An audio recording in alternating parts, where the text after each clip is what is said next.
Hello friends, मैं engineer धर्म आप लोगों को आज से चक्रवृद्धि ब्याज पढ़ाऊंगा। अगर अच्छा लगे तो आप इसको अपने दोस्तों के साथ शेयर करें और कमेंट्स कि और क्या इम्प्रूवमेंट करने की ज़रूरत है इसमें। ठीक है, आइए चक्रवृद्धि ब्याज देखते हैं। चक्रवृद्धि ब्याज मतलब कंपाउंड इंटरेस्ट, वैसा ब्याज जो अगर एक मंथ में नहीं चुकाया जाता तो उस पर जो ब्याज मिलता है वो जो है अगले वर्ष के लिए वो मूलधन में जुड़ जाता है। मतलब समझिए, अगर 100 रुपया किसी से लेते हैं, ठीक है, अगर 10% के रेट से ब्याज लगता है, ठीक है, एक साल के बाद अगर ब्याज नहीं लौटाए तो हमको अब 110 रुपया पर ब्याज देना पड़ेगा। ठीक है, तो सबसे पहले हम इसके बेसिक टर्म को जानते हैं।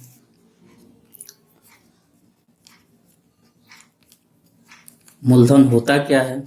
मूलधन मतलब प्रिंसिपल। इसको हम लोग स्टैंडर्ड भाषा में पी से डिनोट करेंगे। ठीक है, समय मतलब टाइम, यानी ये जो पैसा दिया गया कितने समय के लिए दिया गया। कहीं कहीं इसको टी और कहीं कहीं इसको एन से भी डिनोट करता है। ठीक है, दर मतलब रेट, यानी किस रेट से हम लोग दिए, मतलब कहने का मतलब कि किस परसेंट पर हम लोग दिए। अगर 100 रुपया है तो 10% मतलब 10 रुपया के हिसाब से हम उसको बोले हैं कि आप एक साल में इस पर 10 रुपया दीजिएगा। ठीक है, और मिश्रधन होता क्या है? मिश्रधन मतलब अमाउंट, अमाउंट इसको ए से डिनोट किया जाता है। ठीक है, अमाउंट जो होता है, जो आप प्रिंसिपल किसी को दिए, मतलब जो आप मूलधन किसी को दिए, उस पर टी समय के लिए R% से जो रेट से देंगे वो ब्याज और प्लस मूलधन, ये हमारा हो जाएगा मिश्रधन। यानी ये जो होता है मूलधन प्लस ब्याज। अगर इसको चक्रवृद्धि ब्याज के रूप में कहेंगे तो ये चक्रवृद्धि ब्याज जुटेगा, और साधारण ब्याज के रूप में अगर मिश्रधन निकालेंगे तो यहाँ पर साधारण ब्याज जुटेगा। ठीक है, एक फार्मूला होता है A equal to P 1+R/100 power में टाइम। A आपका मिश्रधन हो गया, P जो है मूलधन हो गया, R जो है रेट मतलब दर हो गया, T जो है समय के लिए, कितने समय के लिए दिया गया ये होता है। ठीक है, और CI मतलब चक्रवृद्धि ब्याज जो होता है वो होता है आपको अमाउंट माइनस प्रिंसिपल। ऐसे भी यहाँ से भी देख लेते हैं, अमाउंट जो है प्रिंसिपल प्लस CI के बराबर है, तो CI क्या हो जाएगा? अमाउंट मतलब मिश्रधन माइनस मूलधन। चक्रवृद्धि ब्याज जो होगा मिश्रधन माइनस मूलधन के बराबर होगा। ये फार्मूला हम लोग बचपन से पढ़ते हुए आ रहे हैं, लेकिन हम क्या करेंगे, इस फार्मूले का यूज बहुत ही कम, हम एक मेथड बताएंगे जो कि परसेंटेज से बनता है, मतलब वो रेट को चेंज करके बनाया जाता है उससे। ठीक है, अगर बहुत सारे लड़कों को इसके बारे में नहीं पता हो कि ये P 1+RT/100 पावर में T ये मिश्रधन कैसे हुआ, तो उन लोगों के लिए इसका प्रूफ मैं दे देता हूँ। देखिएगा, अगर एक साल के लिए मिश्रधन कहा जाए तो मूलधन प्लस एक साल के लिए जो है सिंपल इंटरेस्ट और कंपाउंड इंटरेस्ट दोनों जो है बराबर होता है। मतलब यहां पर नोट बनाकर लिख देता हूं, प्रथम वर्ष के लिए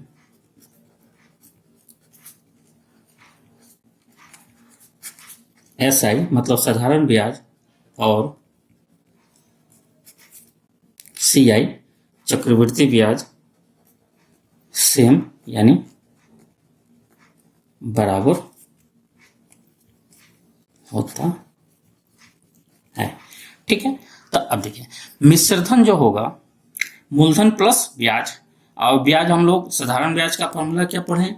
P आर टी बाई 100। ठीक है, 1 वर्ष के लिए क्या हो जाएगा, ये t इक्वल टू 1 हो जाएगा, मतलब t का वैल्यू 1 हो जाएगा। तो हमको इसको लिख सकते हैं p plus R T by 100।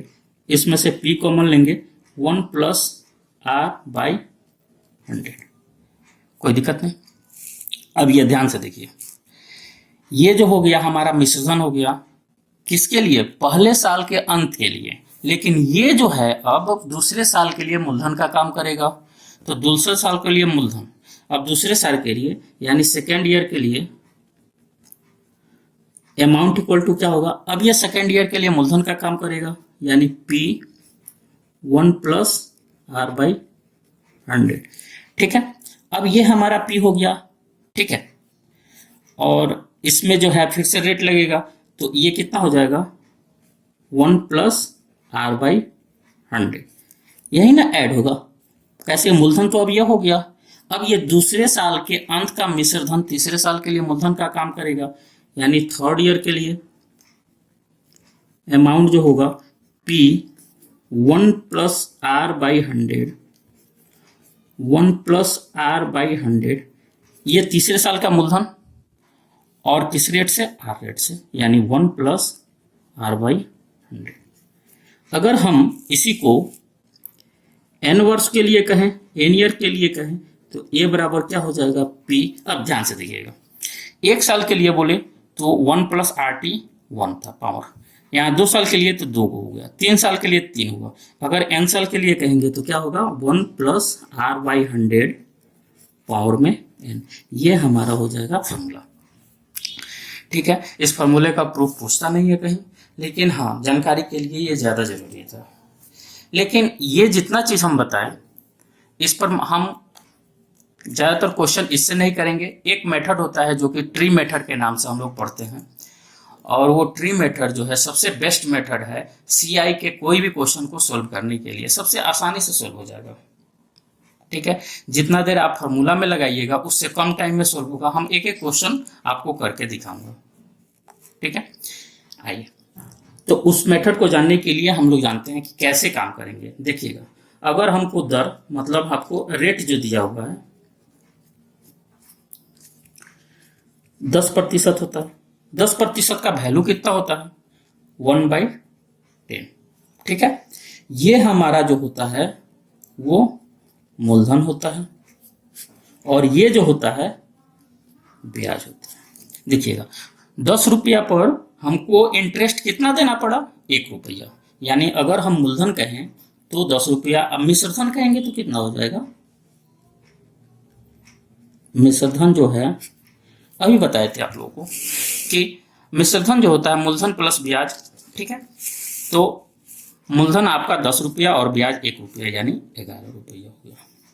अगर हम इसमें देखिए, जो भी नीचे में जो डाटा आता है वो मूलधन हो जाएगा, ऊपर में ये हमारा ब्याज होगा, और दोनों का सम जो है मिश्रधन के बराबर होता है। कोई दिक्कत नहीं। अमाउंट जो हो जाएगा आपको प्रिंसिपल प्लस ये सीआई, यानी टोटल कितना 1 to 1, 121 किसके बराबर होगा, 1 to 1। और सी आई माइनस एस आई, ध्यान से देखिए, सी आई आपको कितना दिया हुआ है, टोटल सी आई है 21 और एस आई कितना है 20, यानी डिफरेंस कितना हो जाएगा, 1 का 21 के बराबर होगा 1। तो आपसे अगर सी आई पूछेगा तो सी आई टोटल कितना कंपेयर कर दीजिएगा, एस आई पूछेगा तो एस आई से कंपेयर, मतलब इसमें अगर यूनिट वैल्यू निकाल देंगे तो सभी वैल्यू हमसे निकल जाएगा। कोई दिक्कत नहीं। चलिए क्वेश्चन देखते हैं, इससे और अच्छे से क्लियर होगा। मूलधन जो दिया हुआ है 5000 है, दर जो है 10%, समय जो है 3 वर्ष का। इसमें पूछा है आपसे ओनली सी आई निकालना है। ठीक है, सबसे पहले हम क्या बोलेंगे, रेट को पकड़ते हैं। रेट कितना है आपको 10% है, 10% का वैल्यू कितना होता है 1/10। हर कितना है 10, और इस पर समय कितना, पावर कितना हो जाएगा 3, यानी कितना होगा 1000। अब ये 3 वर्ष है, मतलब यहां से हमको 3 ट्री खींचना पड़ेगा। 1000 का 1/10 कितना हो जाएगा 100, 1000 का 1/10 कितना होगा? 100। 1000 का 1/10 कितना होगा? 100। ध्यान से देखिएगा, यह हमारा प्रथम वर्ष के लिए है, ये दूसरा वर्ष का है, और ये तीसरा वर्ष का। रेट तो हर साल के लिए फिक्स है 10%। क्वेश्चन समझिएगा। अब ये जो इस पर ब्याज पहले साल पर मिला, तो चक्रवृद्धि ब्याज क्या कहता है, अब इस पर जो ब्याज लगा है वो अगले साल दूसरे साल के लिए भी लगेगा और तीसरे साल पर भी लगेगा। अब देखिए यहां से इसका जो है फिर से कितना 1/10 मतलब 10, और इसी पैसा का तीसरे साल भी तो ब्याज देना पड़ेगा 1/10 मतलब 10। कोई दिक्कत नहीं। अब देखिए इस पैसा पर भी तो ब्याज लगेगा, इस पैसा पर तो इस साल नहीं अगले साल लगेगा, तो इसका 1/10 मतलब 10, और इस पैसा पर ब्याज लगेगा अगले साल यानी 1, और ये तीसरे साल तो देना ही है, मतलब ये तीसरे साल का ब्याज जो होगा वही देना होगा। ठीक है। अब यहां से देखिए, तो ये टोटल हम बता चुके हैं पहले क्वेश्चन में भी, ये हमारा क्या होता है टोटल, ऐसा ही होता है साधारण ब्याज, और ये टोटल कितना होता है, ये पूरा ये होता है हमारा CI चक्रवृद्धि ब्याज। क्वेश्चन में आपसे क्या पूछा था, CI पूछा है, और क्या दिया हुआ है, मूलधन दिया हुआ है। मूलधन आपका कितना है 1000। ये तो मेरा एजम्पशन था, क्वेश्चन का एजम्पशन कितना है, तो हम लिख सकते हैं क्वेश्चन में 1000 जो है 5000 के बराबर है, तो एक किसके बराबर होगा, 5 के। ठीक है। अब देखिए टोटल यहां पर कितना हो गया, 100 200 330 और 131, यानी 331 किसके बराबर हो जाएगा, तो 5 गुना 331। अब इसको मल्टीप्लाई कर दीजिए, 5 एकम 5, 5 3 15, 15 1 16, ये इतना रुपया आपका CI हुआ। कोई दिक्कत नहीं। अगर इसी क्वेश्चन में पूछ देता कि आपसे साधारण ब्याज निकालें, तो आप डायरेक्ट फॉर्मूला भी लगा के निकाल सकते हैं, PRT/100, ठीक है ना, वहां से भी निकल सकता था। लेकिन इस क्वेश्चन से अगर साधारण ब्याज निकालना होगा, तो आप लोग बताइए तो साधारण ब्याज कितना है, यहाँ पर पहला लाइन जो होता है, हर हमेशा वही साधारण ब्याज होता है, मतलब 300। 300 किसके बराबर हो जाएगा, 300 गुना 1 5 के बराबर, 300 किसके बराबर, 5 यानी 1500। अगर इसी क्वेश्चन में पूछ देता कि साधारण ब्याज मतलब चक्रवृद्धि ब्याज और साधारण ब्याज का अंतर बताइए, तो आप चक्रवृद्धि ब्याज और साधारण ब्याज का अंतर क्या, ये तो दोनों में कॉमन है, मतलब यही एक्स्ट्रा है, यानी कितना 31। 31 किसके बराबर होगा, 31 गुना 5 यानी 5 एकम 5, 5 3 15, इतना। कोई दिक्कत नहीं। अब बहुत सारे लड़के को ये डाउट होगा कि सर ये तो आसान क्वेश्चन है, 10% है, इसका फ्रैक्शन वैल्यू आराम से निकल जाता है। तो एक जो है हम क्या करते हैं, थोड़ा लिख लीजिएगा, जब जो है ब्याज दर भिन्न या दशमलव में हो, देखिए जब ब्याज दर भिन्न या दशमलव में हो तो उसको कैसे करते हैं। तीसरा नंबर क्वेश्चन देखते हैं, जहां मूलधन जो है 3600 रुपये दिया हुआ है, रेट जो है 16.66% दिया हुआ है, वर्ष जो है 3 साल के लिए, तो कह रहा है कि चक्रवृद्धि ब्याज और मिश्रधन ज्ञात करना है। ठीक है। अब क्वेश्चन देखिए, इसको कैसे बनाएंगे, क्वेश्चन को देखते हैं। क्वेश्चन में क्या दिया हुआ है, P जो है मूलधन 3600 रुपया है, दर जो है 16.66% है, और समय जो है 3 वर्ष के लिए, तो कह रहा है कि मिश्रधन और चक्रवृद्धि ब्याज ज्ञात करना है। ठीक है। इसमें रेट देखिए, रेट कितना है 16.66%, और आपको पता होगा 16.66% का मान जो होता है 1/6 होता है। ठीक है। डिनोमिनेटर कितना है 6, उस पर पावर कितना चढ़ाएंगे 3, 6 का स्क्वायर 36 है, 6 का क्यों 216, यानी ये हो गया 216। अब यहां से हमारा 3 ट्री खींचेंगे,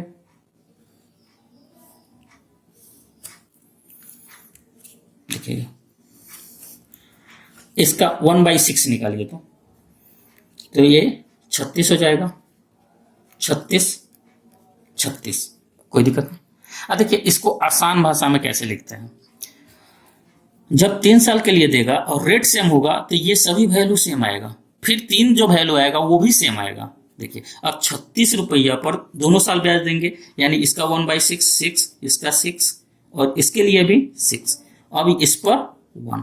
फिर से एक बार समझ लीजिएगा, एक्चुअली बताते हैं पूरे चक्रवृद्धि ब्याज का जो कंसेप्ट जो है इसी ट्री पर छिपा हुआ। अगर ये ट्री समझ में आ गया तो हर एक तरह के क्वेश्चन आप बना सकते हैं चक्रवृद्धि ब्याज के। देखिए 6 का क्यूब होता है 216, इसका जो है 1/6 निकालेंगे तो 216 का 1/6 कितना 36, इसका 1/6 36। क्यों? रेट हर एक साल सेम है। फिर आगे चल कर हम क्वेश्चन बताएंगे कि रेट जो है हर एक साल डिफरेंट होगा तो क्या होगा, टाइम जो है फ्रैक्शन में दे देगा तब क्या होगा। सब तरह के क्वेश्चन हम लोग करेंगे, ऐसा नहीं है कि छोटा छोटा क्वेश्चन करके हम लोग चले जाएंगे। देखिए 3600 को 1/6, अब देखिए यहां से हम क्या करेंगे, ये टोटल वैल्यू हमारा क्या कहलाएगा, ये टोटल कहलाएगा हमारा चक्रवृद्धि ब्याज। ठीक है, क्वेश्चन में मूलधन कितना दिया हुआ है, मूलधन जो है 216 किसके बराबर है, 3600 के बराबर। तो एक जो है किसके बराबर होगा, 3600 बटा 216, इसको काटिए तो कितना हो जाएगा 50/3। ठीक है, आपसे पूछा गया है क्या, CI चक्रवृद्धि ब्याज कितना होगा 36 36 36 और 18 1 19, ये टोटल जोड़ेंगे तो कितना हो जाएगा 36 36 36 127। 127 किसके बराबर होगा, 50/3 गुना 127। मल्टीप्लाई कर दीजिए इसको तो ये हो जाएगा 0, 7 × 5 = 35, 5 × 10 5 × 10 और 3 13 और 5 1 6/3, ये हमारा हो जाएगा CI। कोई दिक्कत नहीं। अगर अमाउंट पूछेगा तो अमाउंट कितना हो जाएगा, ये हमारा 127 आया था, इसमें 216 जोड़ देंगे तो 216 प्लस 127 यानी टोटल हो जाएगा 6 6 12 13 4 3। ये किसके बराबर होगा, एक जो है 50/3 के बराबर है तो 50/3 गुना 343, मल्टीप्लाई कर दीजिएगा तो ये हो जाएगा 0, 5 × 15, 5 × 20 1 21, 5 × 15 2 17/3 रुपया। ठीक है, देखिए अगर आपको ये कंसेप्ट अच्छे लगते हैं तो आप कमेंट करके हमको बताइए, इसका अगला सीरीज मैं जल्दी ही अपलोड कर दूंगा। और कुछ सुझाव भी हो तो उसको भी बताइए आप लोग। और अगर ये आपको क्लास अच्छे लग रहे हैं तो अपने दोस्तों को बताइए और चैनल को सब्सक्राइब करने के लिए कहिए। हम जल्दी ही जल्दी ये जितने भी टॉपिक हैं इस लॉकडाउन में ख़त्म करने का कोशिश करेंगे। Thank you very much.